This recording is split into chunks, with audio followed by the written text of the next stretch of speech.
ওই বেটা শামসু, তুই এনে কি করস? আসসালামু আলাইকুম ভাই। ওয়ালাইকুম আসসালাম। এটা আবার কি? ভাই খবর পান নাই? কি খবর? আরে আমার তো পাসপোর্ট হয়ে গেছে। আমার তো এই বিদেশ যাইতেছি তো, তাই আমার মেডিকেল সেটআপ আর কি। সেটা মানে চেকআপ বেটা। ও আচ্ছা জি, মেডিকেল চেকআপ। এই জন্য আমি সন্ধ্যা পরে সারা গ্রাম ঘুরা ঘুরা ব্যায়াম করতেছি আর কি। ওই বেটা ওই, এই রাতের বেলা তোর চোখে সানগ্লাস কেন? না না করিম ভাই, এটা কি কথা কইতেছেন? ডাক্তার সাহেব বলে দিছে আর কি যে এই বিদেশ যাওয়ার আগ পর্যন্ত চোখে কোনো রকম ডিফেক্ট হওয়া যাবে না। তাই না? তোমার আরো অনেক সমস্যা আছে। এই মানুষের বাড়ি ঘরে ব্যায়াম না করে নিজের বাড়িতে গিয়ে ব্যায়াম করো, যাও।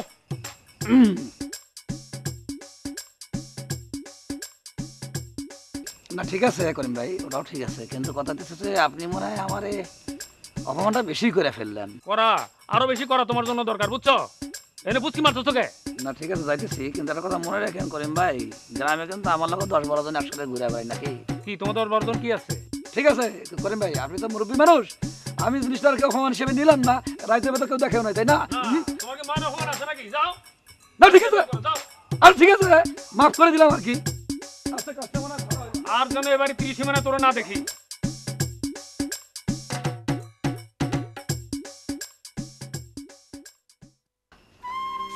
এ ময়না, তুমি রাতের বেলা জানালা খোলা রেখে পড়তেছো কে? আর তুমি একা কে? সুন্দরী কই? ভাইয়া, আপুর নাকি মাথা ব্যথা, তাই আপু ঘুমাইতেছে।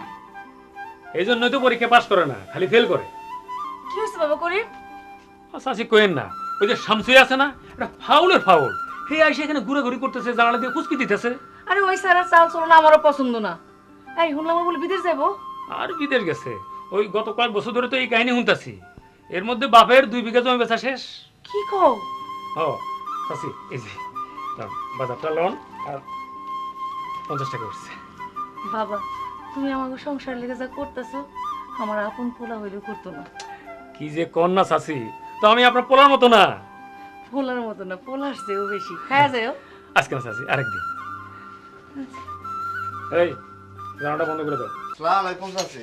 ওয়ালাইকুম সালাম। তুমি আসছে কি করি মিয়া, তুমি অন্দরে কি করো? তুমি সবসময় এরকম সানাসুর একটা প্যাকেট নিয়ে আয়ো কেন? আরে আমার চাচিরে যা ইচ্ছা তাই দেবো, তোমার কোনো সমস্যা আছে? আবার তুমি চানাচুর নিয়ে যাও, চানাচুর লাগবো না। আনছিলাম মানে তুমি তো সকালে দিয়ে গেলা। যাও যাও, চানাচুর লাগবো না। কইছে তো লাগবে না, এবার যাও। এই তুমি দম খাও কি জন্য? তুমি কে? যাও যাও তুমি। আমার চাচি আমারে ধমক দিব, মারবো, কাটবো, তোমার কোনো সমস্যা আছে নাকি? আইসা ভালো করে কই দেন। যাও যাও যাও যাও। যাও। বাবা তুমি মাথা গরম করো আর না। কোনোদিন আমার সাথে তুমি চোখ গরম করে কথা কইবা না, কই দিলাম। রতন মিয়া, মাথা গরম হয়ে যাবে কিন্তু আমার আরে, খবর এই, দাও। যাও। তোমার যাইতে কইছি না, যাও। যাও।